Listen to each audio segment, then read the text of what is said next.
Empate sem gols no jogo entre Brasil e México. Como a torcida acompanhou a partida aqui em Vitória. Amigos de Maxwell, representante capixaba na seleção, se reúnem para torcer juntos. E enquanto uns curtem a Copa do Mundo, outros trabalham. Não é todo mundo que tem folga em dia de jogo do Brasil. E ainda, a secretária estadual de saúde anuncia 171 novos leitos após reforma do Hospital São Lucas. Acidente com morte na segunda ponte em Vitória. E homem é baleado dentro do carro em Vila Velha. Terça-feira, 17 de junho, o Hora News Espírito Santo começa agora.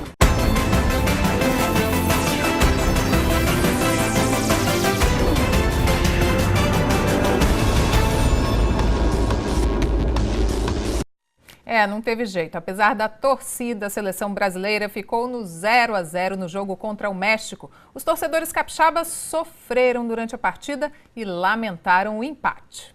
A torcida acreditava sim na vitória brasileira e o palpite dos capixabas estava parecido, todo mundo apostando no 2-1, mas é claro que tinha os mais otimistas. Acho 2-0.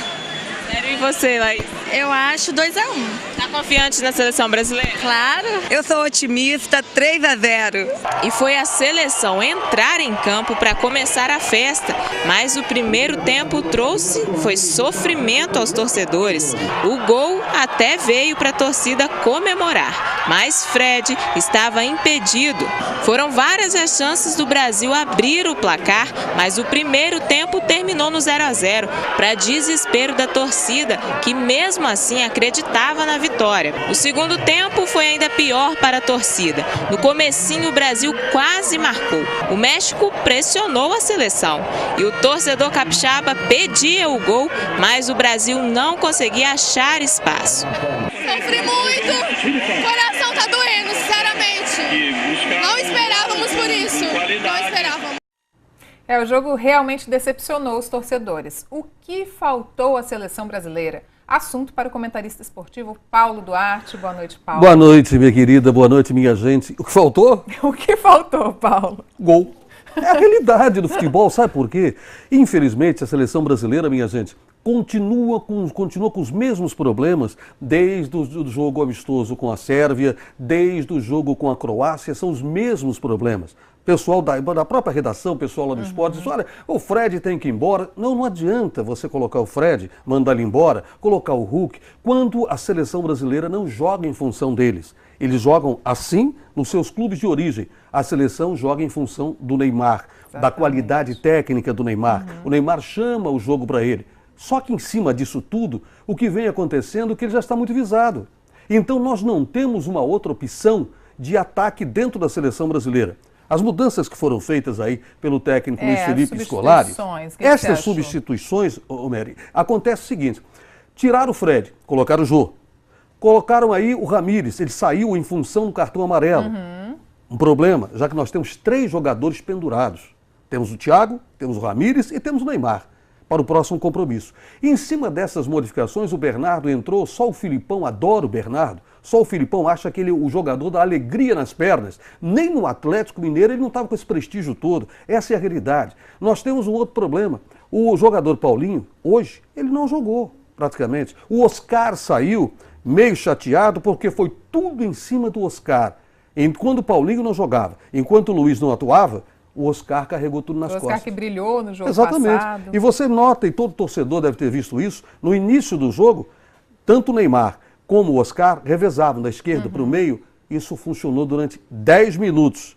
Depois voltou o que era o futebol brasileiro da seleção. Nada. Você acha que a seleção está jogando como uma seleção, Paulo? Não. Olha, nós temos jogadores? Temos. Não temos time. Nós temos jogadores, não temos time. Time, hoje o México mostrou que qualidade técnica inferior à nossa, dos nossos jogadores, mas tem conjunto. Fez com que a seleção brasileira, muitas das vezes, não conseguisse sair da marcação por zona e marcação homem a homem que a equipe mexicana fez. E o México, olha, tem 3 jogadores na minha visão.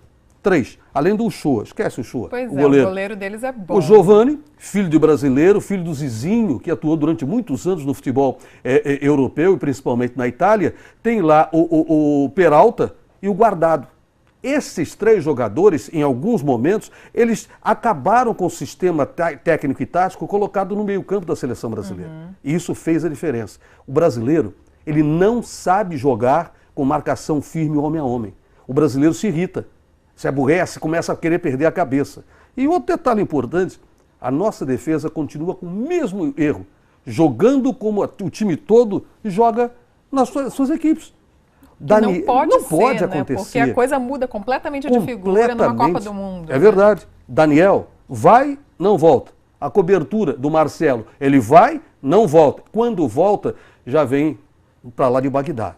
Eu acredito, sabe, por incrível que pareça, muita gente vai dizer, Paulo, não deixa de bairrismo. Não, não é bairrismo, não.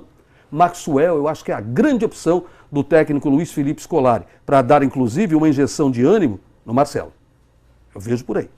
Você acha, então, que falta mesmo... Porque o Filipão falou, ele se pronunciou, né, no final do jogo e falou bem da seleção mexicana, né? Ó, a gente jogou contra uma seleção forte, ele ficou o tempo todo batendo nessa tecla, né? Mas para jogar contra uma seleção forte, vão vir várias outras por aí, a coisa tem que mudar, né, Você Paulo? já imaginou com a Alemanha?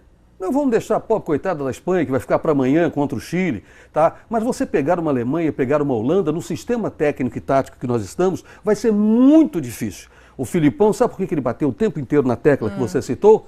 Para valorizar o empate da seleção brasileira, não para vangloriar em termos da seleção mexicana. Olha, esse time do México, tá, com algumas exceções, e os 3 treinadores que ele já teve durante esse ano, é o mesmo time do México que tirou a medalha de ouro da seleção brasileira algum tempo atrás. É isso aí. Bom, Paulo, obrigada pela sua participação por enquanto, mas daqui a pouco você volta aqui no Hora News para falar mais sobre Copa do Mundo e seleção brasileira. Tem mais, até já. Obrigada. Enquanto a maioria dos brasileiros para ver os jogos da seleção, muita gente não tem o mesmo privilégio. Era mais um dia especial, o segundo jogo do Brasil na Copa do Mundo. Milhões de brasileiros de olho na telinha. Não pode perder 1 minuto de jogo, tudo pode mudar a qualquer momento.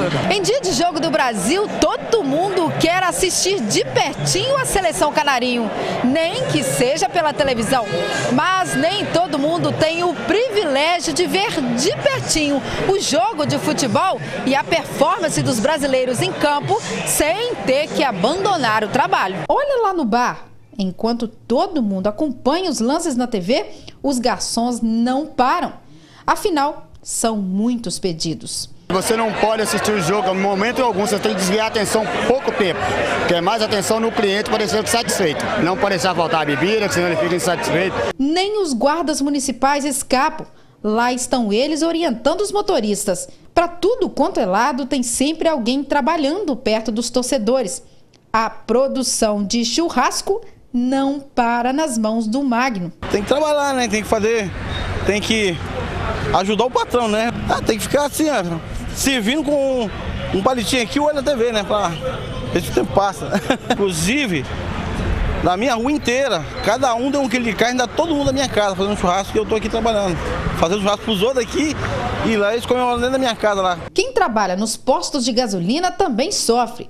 Mas torcedor que é torcedor sempre dá um jeitinho de saber o que está rolando no campo. De vez em quando na carreirinha lá para ver o jogo um pouquinho, tem que assistir, né? E se a cidade está vazia, os motoristas de ônibus estão a postos para transportar as pessoas de um lado e do outro. Mas a preferência? Claro, em casa.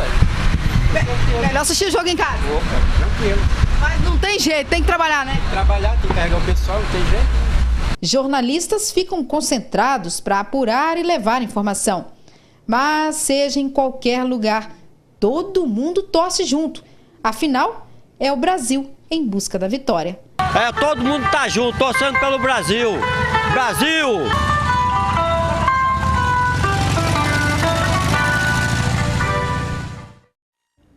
E muita gente saiu mais cedo do trabalho hoje para conferir o jogo do Brasil. O trânsito ficou complicado em vários pontos de Vitória, mas os torcedores capixabas não perderam o bom humor.